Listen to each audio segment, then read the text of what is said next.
اور اس کے اندر آپ کو فائدے دکھائے گا لیکن پورا سود کا جال بچھا ہوا ہوگا, پورا سود کا جال بچھا ہوا ہوگا. مال کے ذریعے انسان دھوکے میں چلا گیا. آج سب سے بڑا عبادت گزار بھی لون میں ڈوبا ہوا ہے, سب سے بڑا دائی بھی لون میں ڈوبا ہوا ہے. ہم جس گھر میں نماز پڑھ رہے وہ گھر خود سودی گھر ہے. تو آج ہم جس گاڑی میں گھوم رہے وہ بھی سود کی گاڑی سے ہم نماز پڑھنے کو جا رہے ہیں. تو ہم گئے کیا نہیں شیطانی ہتھ کنڈے میں. دوسرا, اولاد میں شریک ہو جا. چوتھا ہے نا اولاد میں. اب اولاد کے ذریعے سے انسان سوچے گا کہ مجھے اپنے اولادوں کا پالن پوشن کرنا ہے, تو غلط راستے پہ بھی جا سکتا ہے. یعنی اس کو صحیح اور حلال طریقے سے روزی نہیں مل رہی تو حرام کی طرف جائے گا اولاد کے ذریعے سے. دوسرا, یہ بات تو میں اپنی طرف سے کہہ رہا ہوں, میں نے تفسیر میں تو نہیں پڑھا, میرے ذہن میں یہ ابھی بات آ رہی ہے کہ انسان اولاد کے معاملے میں بھی, یہ بات اس لیے کہہ رہا ہوں کہ پیچھے آئے دوسری اولاد کے اوپر سے, کہ انسان اولادوں کے ڈر سے اولادوں کو ختم کر دے گا. شیطانی جال ہوا کیا نہیں ہوا؟ یا تو کیپسولز لے گا, ابورشن کرے گا, یا دوسری طریقوں سے اپنے اولاد کو ختم کر دے گا. تو یہ بھی ہوا. 4 چیزیں ہو گئی. ان سے طرح طرح کی باتیں کے وعدے کر, ایگریمنٹس کرو, وعدے کرو, وعدہ دلاؤ. اور سب سے بڑا وعدہ مفسرین نے یہ لکھا ہے کہ شیطان کہے گا گناہ کر لے, بعد میں اللہ سے معافی مانگ لینا.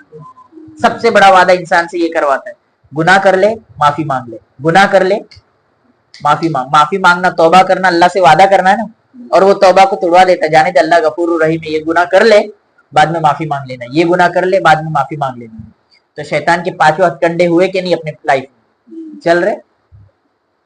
تو 5 ہتھ کنڈوں سے شیطان حملہ کرے گا, لیکن اللہ نے آگے کہا کہ ان کے وعدے تو اس کے سوا کچھ نہیں کہ سراسر دھوکا ہے. کیا ہے دھوکا؟ کیسے؟ اگر آپ ان ساری چیزوں کو خود سے کنٹرول کر سکتے ہو, میوزک کو آپ خود سے کنٹرول کر سکتے ہو. دوسرا, ان انفلوئنسز کے چکر میں نہیں آ سکتے آپ, بس کیا ہے ان کو اگنور کرو. آپ ان کو دیکھتے ہو اس لیے وہ چیزیں ٹرینڈ میں آ جاتی ہے. دوسرا, مال, انشورنس, اولاد, اور پھر وعدے. 5 چیزیں ہو گئی. اب آگے اللہ تبارک و تعالیٰ نے فرمایا جو میرے سچے بندے ہیں ان پر تو قابو پانے والا نہیں ہے. یہاں پہ کیا مطلب؟ قابو تو پائے گا لیکن جب شیطانی حملہ ہم کو محسوس ہو تو فوراً اللہ کے ذکر میں لگ جائے. کیا لگ جائے؟ اللہ کے ذکر میں. تیرا پروردگار تیری وکالت کے لیے کافی ہے, کارسازی کے لیے کافی ہے. اے لوگو اب یہاں پہ اللہ تبارک و تعالیٰ فرما رہے کہ انسان جب بہت پریشان ہوتا ہے نا تو مسجدوں کے چکر لگاتا ہے, تہجد گزار بن جاتا ہے, صدقہ دینے لگتا ہے. جیسی وہ مصیبت اللہ دور کر دیتا ہے نا, واپس نافرمانی میں آ جاتا ہے. تو اللہ نے یہاں ایک کشتی کی مثال دی کہ انسان جب کشتی میں رہتا ہے, بیچ کشتی بھونڈر میں اٹک گیا, اب وہاں پر اللہ تبارک و تعالیٰ کہہ رہے اب جو تم دیوی دیوتا بنا کے رکھے ہو, جن بتوں کو تم نے مانا ہے, ان بتوں کو چھوڑ کر تم صرف اللہ اللہ کو پکارتے. اور جب اللہ تمہیں بچا کے خشکی کی طرف لے کر آتا ہے تو تم پھر نافرمانی کرتے ہو. کیا اللہ اس کی قدرت نہیں رکھتا کہ زمین پہ ہے تو زمین پہ تم کو دھسا دے؟ کیا اللہ تم اس کی طاقت نہیں رکھتا کہ آسمان سے ہی تمہارے لیے آفت برسا دے؟ تو تم زمین تو انسان یہ سوچتا ہے بھائی میں مصیبت میں ہوں تو اللہ کو یاد کرو, عافیت میں بھول جاؤ. اصل چیز تو عافیت میں اللہ کو یاد کرنا ہے, عافیت میں اللہ کو یاد کرنا ہے. کچھ نہیں پہ تو بھکاری بھی اللہ کو یاد کرنا ہے. تو یہاں پہ اللہ تبارک و تعالیٰ نے کشتی کی مثال دی, اور پھر اللہ تبارک و تعالیٰ نے کہا ربکم الذی یزجی لکم الفلک. اللہ تبارک و تعالیٰ نے یہاں کہا اور جب کبھی ایسا ہوتا ہے کہ تم سمندر میں ہوتے ہو اور مصیبت آ لگتی ہے تو اس وقت وہ تمام ہستیاں تم سے کھو جاتی ہیں جنہیں تم پکارتے ہو. اس سے پہلے اللہ تبارک و تعالیٰ نے ایک آیت کہی, اے لوگو تمہارا پروردگار تو وہ ہے جو تمہارے کاروباروں کے لیے سمندر میں جہاز چلاتا ہے. یہ آیت آج کے زمانے میں سوچنے کے قابل ہے کہ جو سب سے بڑا ٹرانسپورٹ ہوتا ہے نا, وہ ریل ٹرانسپورٹ بھی نہیں, وہ ایئر ٹرانسپورٹ بھی نہیں, شپ کے ذریعے. وہی اللہ تبارک و تعالیٰ کیا کہہ رہا ہے؟ اللہ تبارک و تعالیٰ آج کی یہ آیت سمجھنے جیسی ہے, ہر آیت آج کے لیے سمجھنے جیسی ہے کہ اللہ فرما رہے ہیں اے لوگوں تمہارا پروردگار وہ ہے. اب یہاں جو جہاز رکے ہیں نا, اللہ تبارک و تعالیٰ ایک آواز لگا رہے ہیں, اے لوگوں تمہارا پروردگار تو وہ ہے جو تمہاری کاروباریوں کے لیے سمندر میں جہاز چلاتا ہے. جو امپورٹ اور ایکسپورٹ ہوتے ہیں اس کے ذریعے، وہ سب کاروباری مال ہے. اگر وہ رک گیا تو سارے دنیا کی اکنامک رک گئی، تھم گئی. تاکہ تم سیر و سیاحت یعنی تفریح بھی کرو، تجارت بھی کرو اور اس کا فضل تلاش کرو. فضل سے مراد رزق تلاش کرو، مال تلاش کرو. یہاں پہ اللہ تبارک و تعالیٰ کمانے کی ترغیب دے رہا ہے. کس کی ترغیب دے رہا ہے؟ اور اس کے ذریعے ایک بزنس بھی بتا رہا ہے کہ تم امپورٹ اور ایکسپورٹ کا بزنس کرو. نہیں سمجھ میں آئی بات؟ کس کا بزنس کرو؟ امپورٹ اور ایکسپورٹ کا. بلا شبہ وہ بڑی رحمت والا ہے. اب یہاں پہ اللہ تبارک و تعالیٰ نے کیا کہا؟ بلا شبہ وہ بڑی رحمت والا ہے. آگے پھر ہے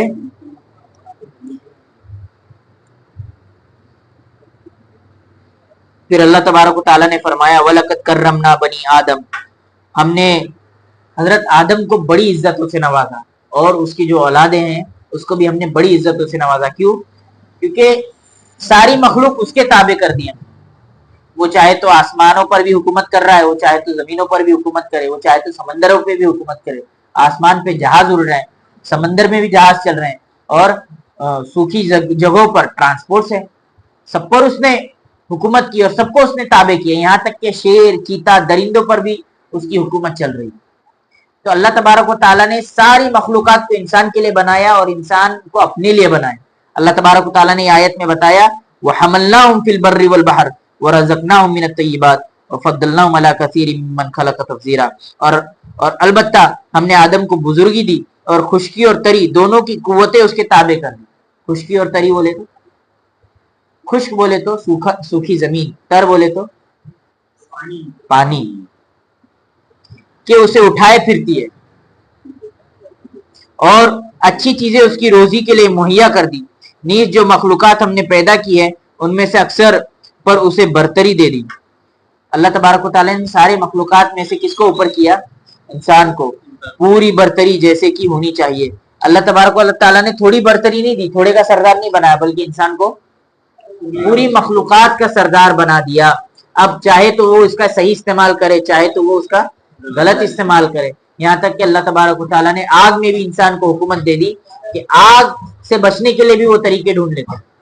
فائر ایکسٹنگوشر ہے، یہاں تک کہ فائر جیکٹ بھی ہیں کہ وہ آگ کے اندر بھی جائے تو اس کو کچھ ہو نہیں سکتا. آگ پر حکومت کی کیا نہیں کی اس نے. یہاں تک کہ آگ کو اپنے لیے استعمال کیا کہ جہاں پر وہ جائے تو وہ بستی کو ہلاک اور برباد کر دے. یہ آیت سے پہلے، اب یہاں پر یہ بات سمجھیں، یہ آیت سے پہلے انسان ایک ڈارک ایج میں تھا. کس ایج میں تھا؟ ڈارک ایج میں. اسے پتہ ہی نہیں تھا کہ انسان ان ساری چیزوں پر اپنا حکم چلا سکتا ہے، یہ اس کو اپنے لیے استعمال کر سکتا ہے. وہ تو پتھروں کو بھی دیوتا مان رہے تھے، ٹری کو بھی ایز اے گاڈ ورشپ کر رہے تھے، سورج کو بھی ورشپ کر رہے تھے، چاند کو بھی ورشپ کر رہے تھے، ہوا کو بھی ورشپ کر رہے تھے. کوئی ان کو نقصان پہنچا دے اس کی بھی ورشپ کر رہے تھے. اب ایک بات بتاؤ، جس کی ہم ورشپ کرتے ہیں اس کا پوسٹ مارٹم کرنا جائز ہمارے لیے؟ اس کا آپریشن کرنا. لیکن جب میں نے یہ کہہ دیا کہ یہ کوئی چیز ہے ہی نہیں، یہ تمہارے لیے کوئی حقیقت ہی نہیں رکھتا ہے، جب میں نے اس کو ایک دم نیچے گرا دیا تو تم اس کو چیر پاڑ کر کے دیکھ سکتے ہو کہ اس کے اندر کیا کیا چیزیں موجود ہیں، یہ ہمارے لیے کیا کیا کام دے سکتی ہے. اس آیت سے پہلے ساری انسانیت ہر چیز کو اپنا ورشپ کے لیے مان لیتی تھی، پتھر کو بھی، پیڑ کو بھی، سورج کو بھی، چاند کو بھی. لیکن کیونکہ وہ اس کو فائدہ پہنچاتا تھا، کیونکہ وہ اس کو فائدہ پہنچا رہا تھا.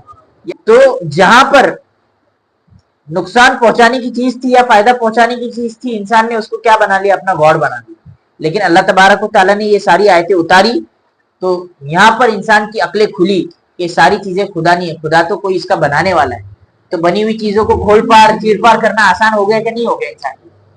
پھر سائنٹسٹ بھی بنے، ڈاکٹر بھی بنے، یہاں تک کہ ان لوگوں میں بڑے بڑے سائنسدان بنے اور ان لوگوں نے اس کا انکار کیا کہ سورج اور چاند سب اپنی آربٹ میں روٹیٹ کر رہے ہیں، ارتھ اپنی آربٹ میں روٹیٹ کر رہے ہیں.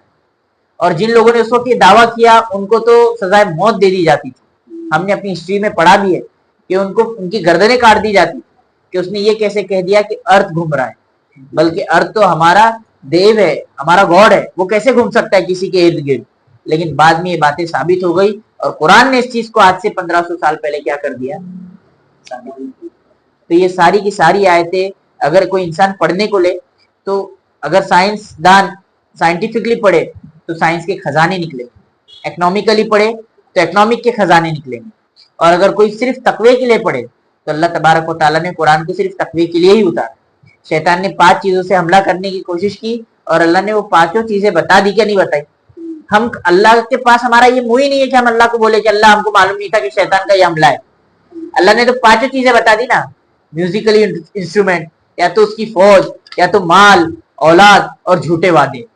اور یہ 5 چیزیں کے علاوہ شیطان کہیں جاتا ہی نہیں. تو اللہ نے جب یہ بتا دیا تو ہمارے پاس کوئی منہ ہی نہیں ہے کہ کل قیامت کے دن ہم اللہ کے سامنے بولے کہ اللہ ہم کو نہیں معلوم تھا کہ شیطان ہمارے پاس ایسے حملے کرے گا.